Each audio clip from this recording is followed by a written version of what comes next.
నమస్తే, welcome to SP news. ముందుగా headlines. ప్రపంచ మేధావి, రాజ్యాంగ నిర్మాత డాక్టర్ బిఆర్ అంబేద్కర్ బడుగు బలహీన వర్గాలకు ఆదర్శం.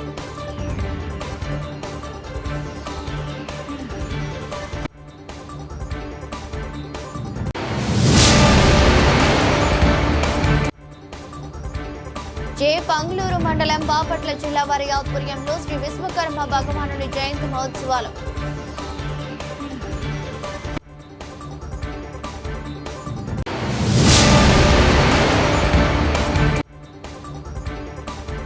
ఎన్నికల్లో ప్రజలు గట్టిగా బుద్ధి చెప్పినా తీరు మార్చుకొని జగన్.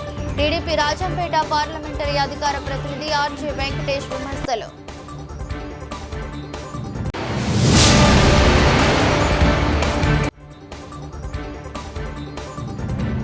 శ్రీకాళహస్తీశ్వరుని దర్శించుకున్న ఐఏఎస్ ప్రిన్సిపల్ సెక్రటరీ.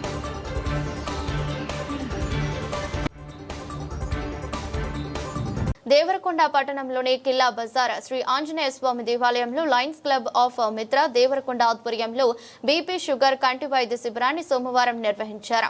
ఈ శిబిరంలో 100 మందికి పరీక్షలు నిర్వహించి మందులు అందజేసే 12 మందికి కంటి శస్త్రచికిత్సలు చేయడానికి గుర్తించారు. కార్యక్రమంలో ప్రెసిడెంట్ ఇడం రాములు, ప్రధాన కార్యదర్శి మాకం చంద్రమౌళి, జడ్సీ మాకం వనం శ్రీనివాసులు, ఆప్థమాలజిస్ట్ హరి తులసి పాల్గొన్నారు.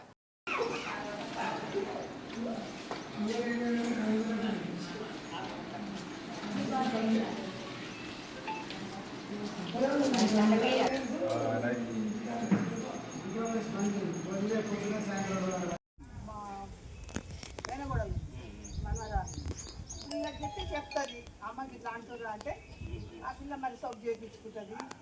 ఇది ఇంట్లో ఉట్టినే ఉండవంటే కూడా వాళ్ళు సాఫ్ చేసుకుని ఉంటారు కదా లేని వాళ్ళు. నిజమే, నా పక్క కూడా ఉంది బజార్లో జాగుందాగో ఆ పక్కనగా నా. సూర్యాపేట జిల్లా మేళ్ల చెరువు శ్రీ స్వయంభూ శంభులింగేశ్వర స్వామి ఆలయంలో అద్భుతం. స్వామివారిని తాకిన సూర్యకిరణాలు. సోమవారం పర్వదినం పవిత్రమైన రోజు కావడంతో స్వామివారిని కిరణాలు తాకడంతో స్వామివారికి ప్రత్యేక పూజలు నిర్వహించిన భక్తులు.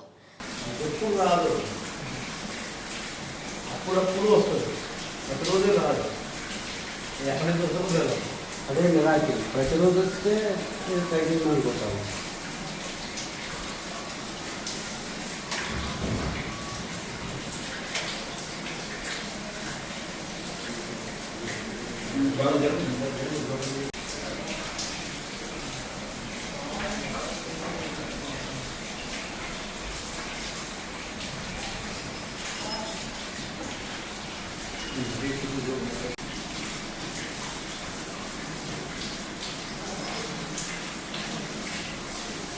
Mami, escreva isso.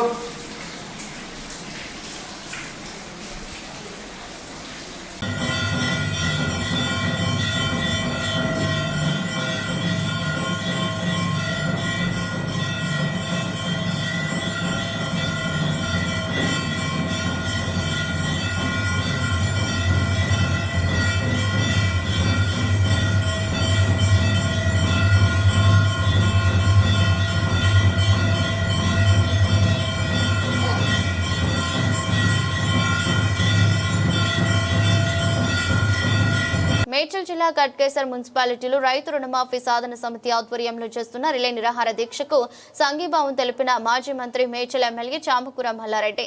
ఈ కార్యక్రమంలో మాజీ మేయర్ జక్కా వెంకటరెడ్డి, మందా సంజీవారెడ్డి, బీఆర్ఎస్ నాయకులు, మాజీ మున్సిపల్ చైర్మన్లు, బీఆర్ఎస్ పార్టీ మండలం మరియు మున్సిపాలిటీ నాయకులు పాల్గొన్నారు.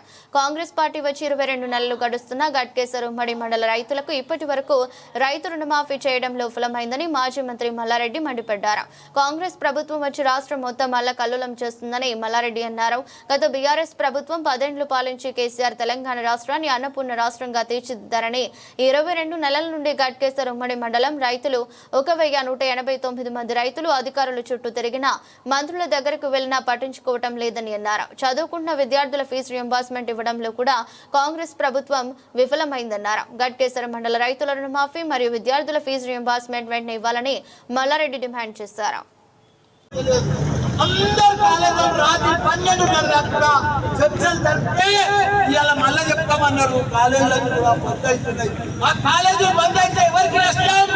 బీసీ పిల్లలు చదువుతున్నారు, ఎస్సీ పిల్లలు చదువుతున్నారు, వాళ్ళంతా రోడ్ల కాలేజీలు బంద్ అయితే వాళ్ళు ఎట్లా పైసలు అవుతారు, వాళ్ళు ఎట్లా గొప్పలు అవుతారు, వాళ్ళు ఎట్లా అవుతారు? రైతులకు యూరియా దొరకకపోతే, రైతులకు రుణమాఫీ ఇష్టమని చెప్పి ఇయ్యకపోతే ఎవరికి నష్టం? రైతులు ఎంత బాధపడతారు చెప్పకపోవడం. మీరు ఎందుకు చెప్పారు? ఎలక్షన్ల ముందు మాయ మాటలు ఎందుకు చెప్పారు?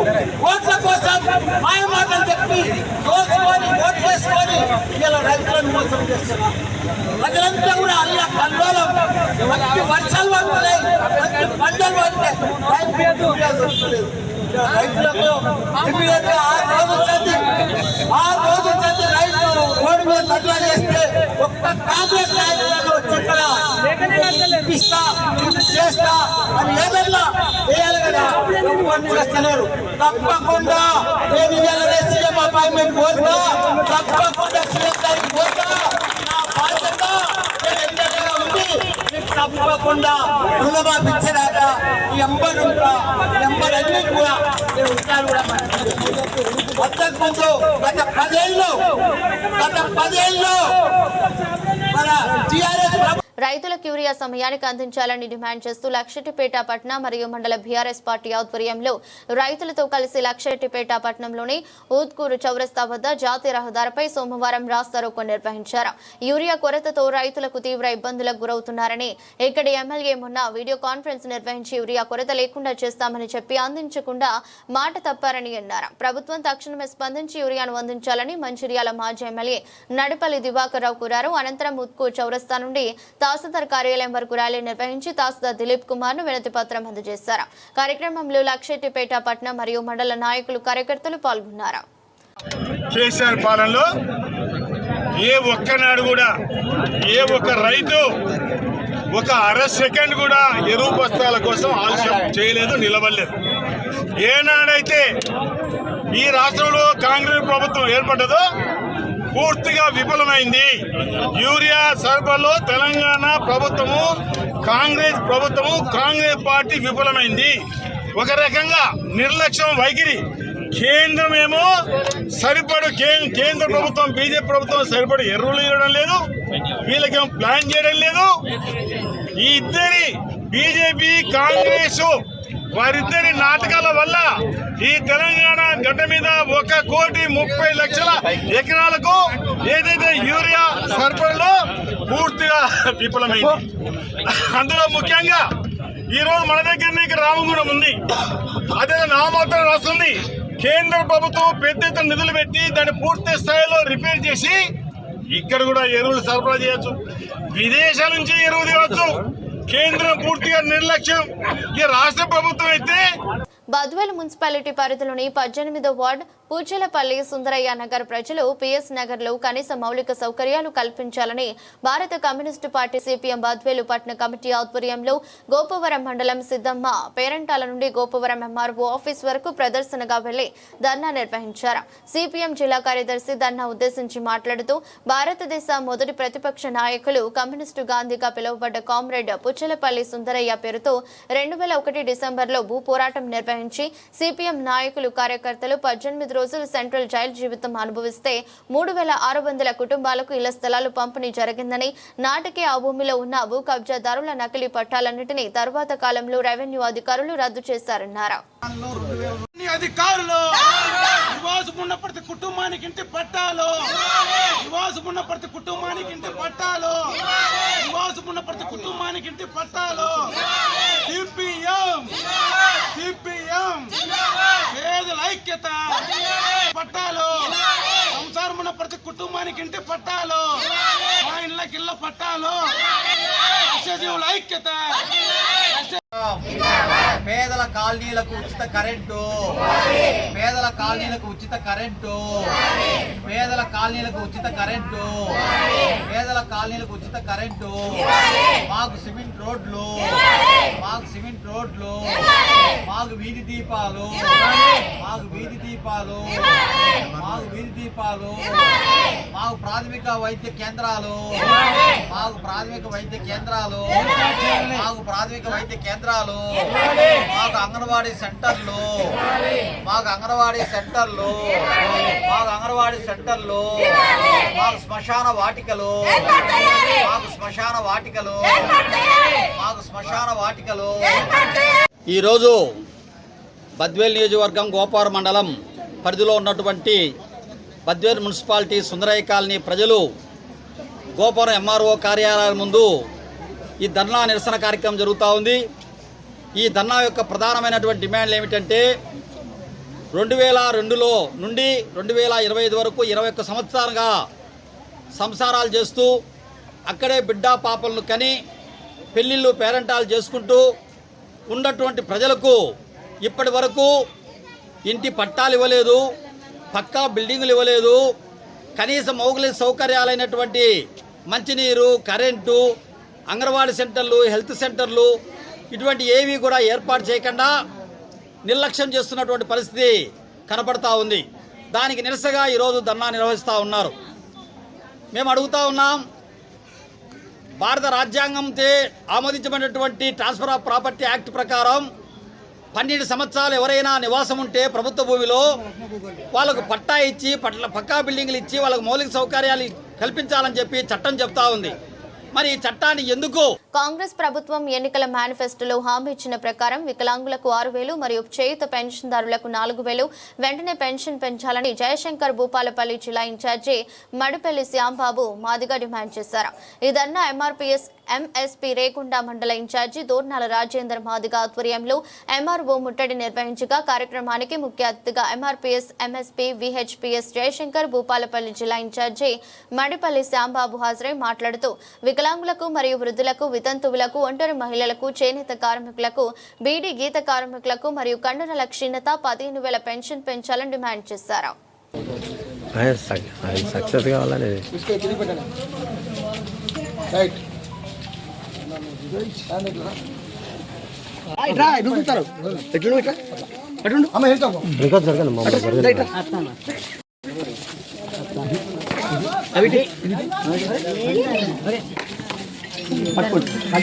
అమ్మ వెనుక జరగాలి.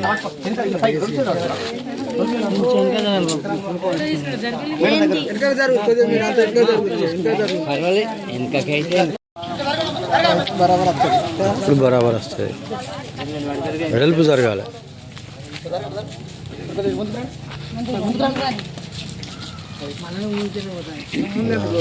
కాదాగు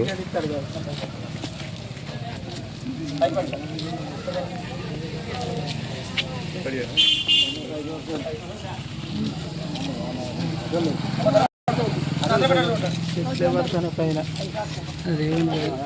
పడతలేదు. వృద్ధుల వికలాంగుల ఐక్యత.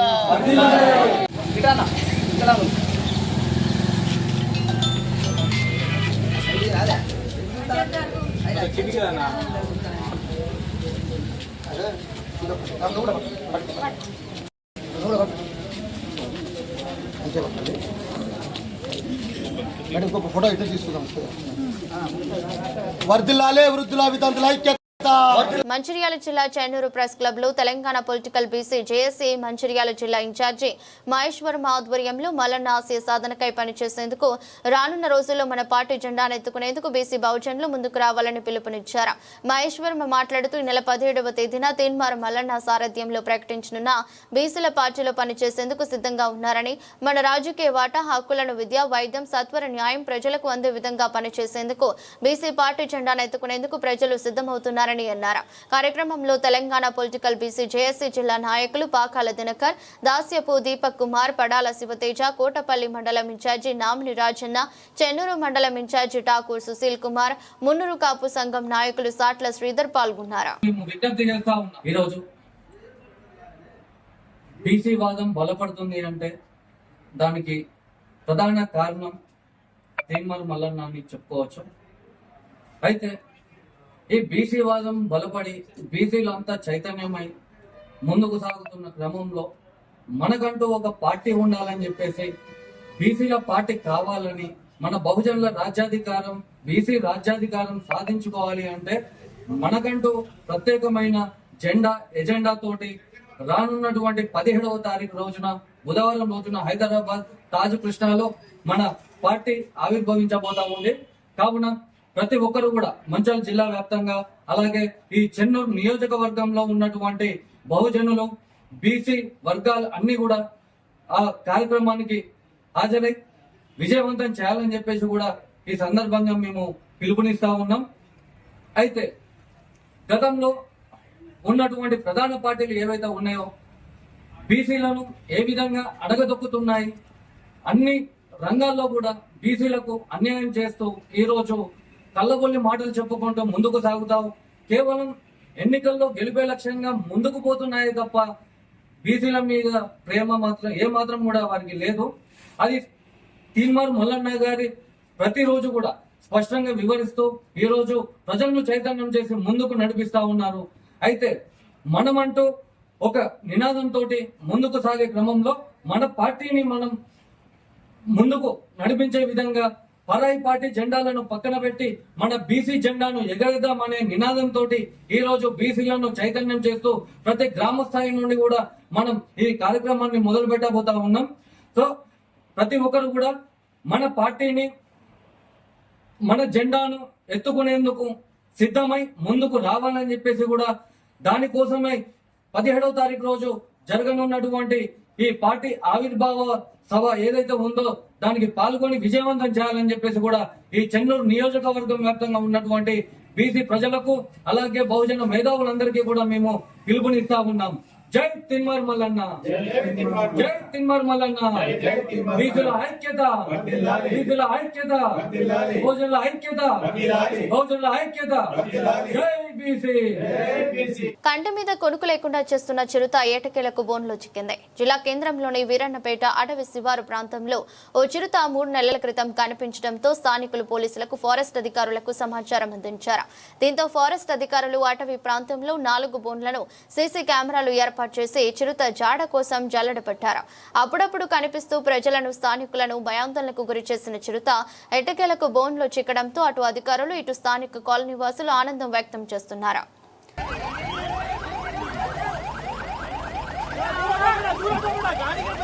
కావాల్సినటువంటి సూచనలు ఇచ్చుకుంటూ వేరే డివిజన్ స్టాఫ్ వనపర్తి నుంచి కూడా స్టాఫ్ని తీసుకొని వచ్చి ఇక్కడ టీములుగా తయారు చేసి రెగ్యులర్గా మానిటర్ చేయడము, ఆ రోజు ఉదయం వెళ్ళి మేకపిల్లల్ని ఆ 4 కేజెస్లో పెట్టడము, పెట్టి మళ్ళీ నైట్ అంతా మేకపిల్లలు ఉంటాయి, ఉదయం వాటిని తీసుకొని రావడం, ఇట్లాంటి కార్యక్రమాలన్నీ చేసినాము.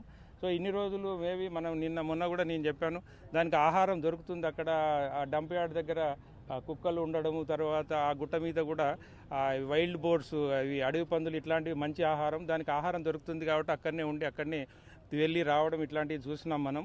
సో గత 2-3 రోజుల నుంచి కూడా కంటిన్యూగా కనబడుతుంది. సో మేబీ మరి రాత్రి మనకు తెల్లారగట్ల ఎర్లీ మార్నింగ్ బోన్లో అది ఈరోజు మనకు ఆ మేకపిల్లని చూసి వచ్చింది, బోన్లో చిక్కింది. సో అందరు కూడా ఇప్పుడు ప్రజలకు కూడా కొంత ఇది ఈజ్ అయిపోయినది. సో వాళ్ళు కూడా ఎలాంటి ఇది లేకుండా ఇప్పుడు హాయిగా ఉండొచ్చును. సో కొంత ఇట్లాంటి చిరుతపులులు ఎప్పుడు కూడా కొంచెం తెలివిగానే ఉంటాయి, అడవి జంతువులు కాబట్టి, వాటి ప్రదేశంలో మనం ఉన్నాం కాబట్టి ఆందోళన అనేది సహజమే. కానీ కొంత అవగాహన చేసుకొని కూడా బాగానే ఉన్నారు, కోఆపరేట్ చేశారు ఇన్ని రోజులు కూడా అక్కడ ఉన్నటువంటి వీరన్నపేట ప్రజలు.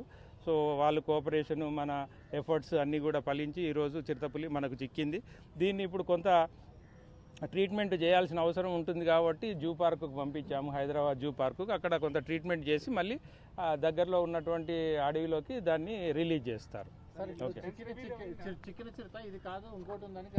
ఇక అన్నీ అంటారు, అప్పటి నుంచి 2 ఉన్నాయన్నారు, తర్వాత కబ్స్ ఉన్నాయన్నారు, రకరకాలటువంటి గుహాగానాలే, కానీ ఇంతవరకు 2 ఎప్పుడు మనకు కనిపించలేదు, ఎక్కడ కూడా దాని ఆనవాళ్ళు లేవు, ఏ కెమెరా కూడా చిక్కలేదు. ఇదే చిరుతపులి మొదటి నుంచి కూడా తిరిగేది అదొకటే, అది మనకి ఈరోజు పడింది. ఇప్పుడు ఎలుగుబంటి చనిపోయింది, 2 చిత్రాలు చనిపోయింది. ఇక్కడ నుంచి హైదరాబాద్ నుంచి తీసుకెళ్లే క్రమంలో అవును మీరేమైనా ఫుడ్ ఏర్పాటు చేసి ఫుడ్ ఇచ్చినా తినవు, అందుకనే వెటర్నరీ డాక్టర్స్ని కూడా తీసుకొచ్చి చూపించడం జరిగింది. లోకల్ వెటర్నరీ డాక్టర్స్ వాళ్ళ సజెషన్స్ ఉన్నాయి. మనం జూ పార్క్ వెటర్నరీ డాక్టర్ల వాళ్ళకు కూడా దీని కండిషన్ అంతా కూడా మనం వీడియో తీసి పంపించాము.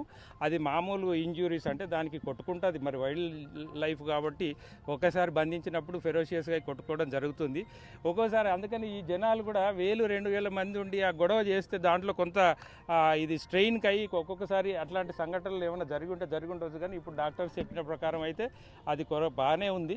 సో హైదరాబాద్ వెళ్ళడానికి 1.5 hours అంత పడుతుంది కాబట్టి అంతకంటే ఎక్కువ మనం ఇప్పుడు ఇక్కడ ఏం చేయలేం. ఒకవేళ ట్రాంక్యులైజ్ చేసి దానికి ట్రీట్మెంట్ చేయాలన్నా కూడా అక్కడ నుంచి హైదరాబాద్ నుంచి రావాలి. వాళ్ళు వచ్చే టైంలో మనం వెళ్తే అక్కడ మంచి ఎక్విప్మెంట్ ఉంటుంది, ల్యాబ్ ఉన్నది కాబట్టి అక్కడ మనకు ట్రీట్మెంట్ చేసి దాన్ని మళ్ళీ రిలీజ్ చేయడానికి అవకాశం ఉంది. సో ఎట్లాంటి ఇబ్బంది లేదని మనకి ఇక్కడ లోకల్ డాక్టర్స్ కూడా చూసి చెప్పారు కాబట్టి మనం పంపించడం జరిగింది. ఇప్పుడు నేను సూచనలు ఏమిటి, టెన్షన్ ఇప్పుడు ఉన్నటువంటి లెపర్డ్ అయితే మనకు పట్టుబడింది. ఇట్లనే 2-3 దిక్కులు మనకు కోయిలకొండలో చూసినట్టయితే ఒకటి తిరుగుతుంది, అక్కడనే యనమన గన్లలో అప్పుడు కూడా జరిగింది.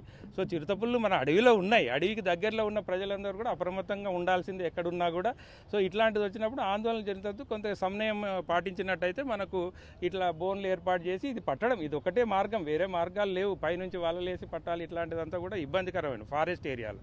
అదే మనకు టౌన్లలో అక్కడిక్కడ ఉన్నట్టయితే వేరే మార్గాల ద్వారా పడతాం. కానీ ఇది ఫారెస్ట్లో అయితే ఇట్లాంటి సంఘటనలు జరుగుతూ ఉంటాయి. సో అన్ని డిస్ట్రిక్ట్స్లలో కూడా ఈ మధ్యలో వార్తలు వస్తున్నాయి, ఎందుకంటే వాటి పాపులేషన్ కూడా పెరుగుతుంది.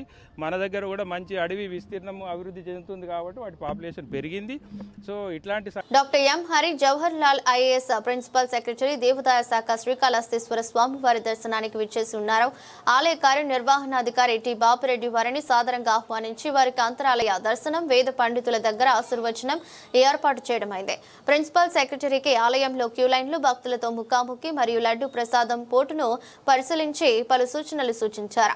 సదరు కార్యక్రమంలో ప్రిన్సిపల్ సెక్రటరీతో పాటు కార్యనిర్వహణాధికారి T Bapireddy, DYEO NR Krishnareddy, protocol AEO Mohan, ఆలయ ఏఈఓ విద్యాసాగర్, ఆలయ పర్యవేక్షకులు నాగభూషణం, ఆలయ ఇన్స్పెక్టర్ సుదర్శన్, ఏవీఆర్ఓ రవి పాల్గొన్నారు.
రాష్ట్రంలో నూతన మెడికల్ కళాశాలల విషయంలో మాజీ సీఎం జగన్మోహన్ రెడ్డి వైఎస్ఆర్సీపీ నాయకులు అవాస్తవాలు ప్రచారం చేస్తున్నారని టీడీపీ రాజంపేట పార్లమెంటరీ అధికార ప్రతినిధి ఆర్జే వెంకటేష్ విమర్శించారు. సోమవారం పట్టణంలోని నిమ్మనపల్లి సర్కిల్ నందు గల టీడీపీ కార్యాలయంలో ఏర్పాటు చేసిన విలేకరుల సమావేశంలో మాట్లాడుతూ వైసీపీ 5 ఏళ్ల పాలనా కాలంలో రాష్ట్రంలో 17 మెడికల్ కళాశాలలను నిర్మించి తామే పేద విద్యార్థులకు వైద్య విద్యను అందిస్తామని నమ్మబలికిందన్నారు. వాస్తవానికి నాబార్డు బ్యాంకు నుండి 3,731 కోట్ల రుణం తీసుకుని కేంద్ర ప్రభుత్వం నిధులను పక్కదారి పట్టించి విచ్చలవిడిగా దుర్వినియోగం చేసి సంక్షేమ పథకాలకు మళ్లించడం ద్వారా మెడికల్ కళాశాలలో కేవలం పునాదులకే పరిమితమయ్యాయని ఆరోపించారు. నిర్మాణాలు జరిగే మొదటి సంవత్సరం తరగతులు ప్రారంభమైన 1-2 కళాశాలల్లో 2వ సంవత్సరం తరగతులకు గదులు లేని పరిస్థితి ఏర్పడిందన్నారు.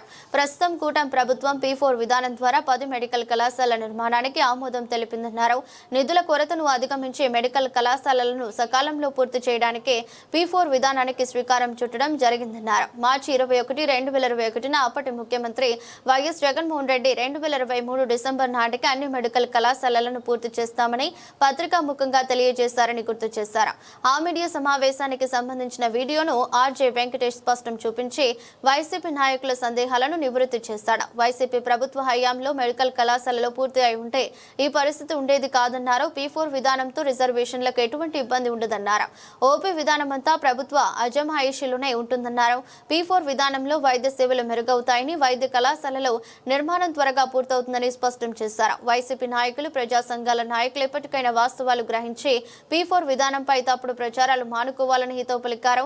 లేని పక్షంలో ప్రజా ఆగ్రహానికి గురికాక తప్పదని హెచ్చరించారు. ఈ రాష్ట్రంలో వైసీపీ పార్టీ రాజకీయ లబ్ధి కోసం మెడికల్ కాలేజీల మీద దుష్ప్రచారం చేస్తూ ఉన్నారు. వీళ్ళు 17 మెడికల్ కాలేజీలు మేము ప్రారంభిస్తున్నాము, వాటిని మా ప్రభుత్వ హయాంలోనే పూర్తి చేసి అందరికీ పేద విద్యార్థులను చదివిస్తామని చెప్పి నమ్మబలికి నాబార్డు ద్వారా 3,731 కోట్ల రూపాయలు రుణం తెచ్చుకొని కేంద్ర ప్రభుత్వం ఇచ్చినటువంటి గ్రాంట్స్ను వాడుకొని వాటిని పక్కదారి పట్టించి సకాలంలో పూర్తి చేయకుండా అన్ని పునాదులు వేసేసి డబ్బులంతా విచ్చలవిడిగా వారి సొంత పథకాలకు మళ్లించిన దాని ఫలితమే ఈరోజు PPP పథకంలో తెలుగుదేశం ప్రభుత్వం చేపట్టాల్సిన అవసరం ఏర్పడతా ఉంది. ఎందుకంటే దానికి తీసుకున్నటువంటి రుణాలు, కేంద్ర ప్రభుత్వం ఇచ్చిన డబ్బులు వేరే రూపంలో వాడేశారు.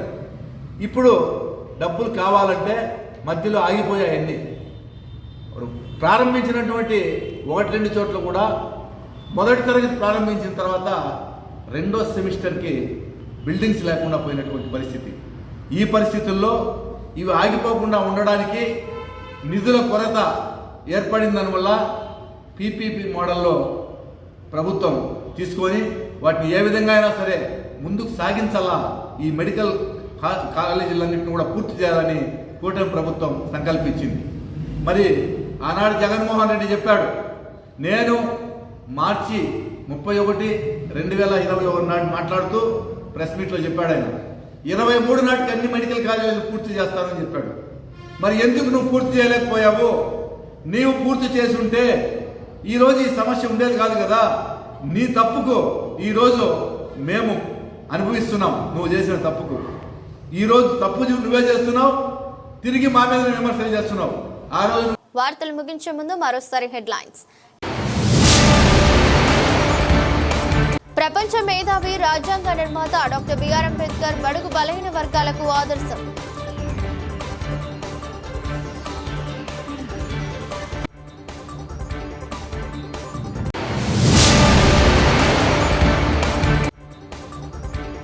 జే పంగులూరు మండలం బాపట్ల జిల్లా వారి ఆధ్వర్యంలో శ్రీ విశ్వకర్మ భగవానుని జయంతి మహోత్సవాలు.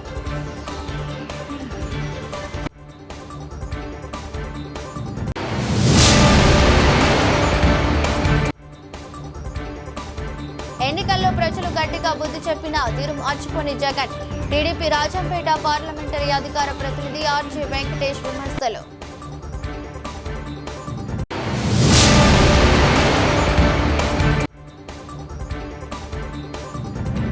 శ్రీకాళహస్తీశ్వరుని దర్శించుకున్న ఐఏఎస్ ప్రిన్సిపల్ సెక్రటరీ.